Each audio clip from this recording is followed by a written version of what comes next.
ভিডিওটা বেশ অনেক দিন আগের। সেদিন সন্ধেবেলায় বম্মা আর আমি দুজন মিলে রেডি হয়ে চলে গেছিলাম বাড়ির পাশে শিশু উৎসবে, কারণ সেখানে ছিল আমার ভাইদের স্কুলের টিমের একটা নাটক। সেই নাটকটা দেখবো বলেই আমাদের যাওয়া।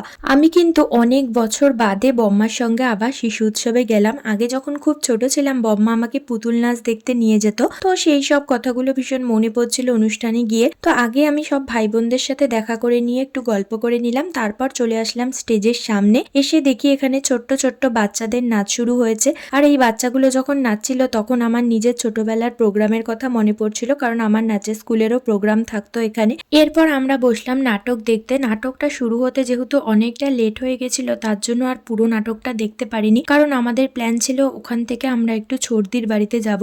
ওখানে বড়দি আমাদের জন্য ওয়েট করছিল, তাই আমরা পুরো নাটক না দেখে চলে আসি ছর্দির বাড়িতে। এসে দেখি এখানে ছর্দি আমাদের সবার জন্য চা বানাচ্ছে আর মুড়ি মাখা করছে।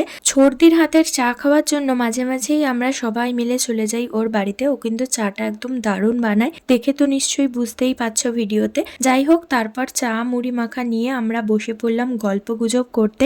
আর এই ভিডিওটা যখন করেছি তখন বেশ কিছু কারণের জন্য আমার মন মেজাজ একটু খারাপ ছিল, তাই আমি চলে গেছিলাম ছর্দির বাড়িতে, কারণ ওখানে গিয়ে কিছুক্ষণ আড্ডা মেরে আসলে মনটা একদম ভালো হয়ে যায়। এরপর আমি চলে গেলাম উপরের ঘরে তোজোর সঙ্গে দেখা করতে। তোজোর সাথে দেখা করে নিয়ে দেখলাম ছর্দির উপরের ঘরে অনেক জিনিসপত্রই গোছানো হয়ে গেছে, তাই তোমাদের সাথেও একটুখানি ভিডিও করে শেয়ার করলাম। আর এটা হচ্ছে ছর্দি আর জিজু। এরপর আমি চলে আসি ওর রান্নাঘরে। ও কোথায় কি করবে সেটাই একটু ঢং করে করে জাস্ট দেখাচ্ছিলাম। এরপর ঘরে ঢুকেই দেখতে পেলাম দুটো কিউট টেডি বিয়ার। তো ওদেরকে অনেকক্ষণ আদর করে নিয়ে তারপর ব্যাগ ভর্তি জিনিসপত্র নিয়ে বম্মা আর আমি দুজন মিলে হাঁটতে হাঁটতে রওনা দিলাম বাড়ির দিকে। তো আজকের ব্লগটা এইটুকুই। চলো আজকের মতন টাটা।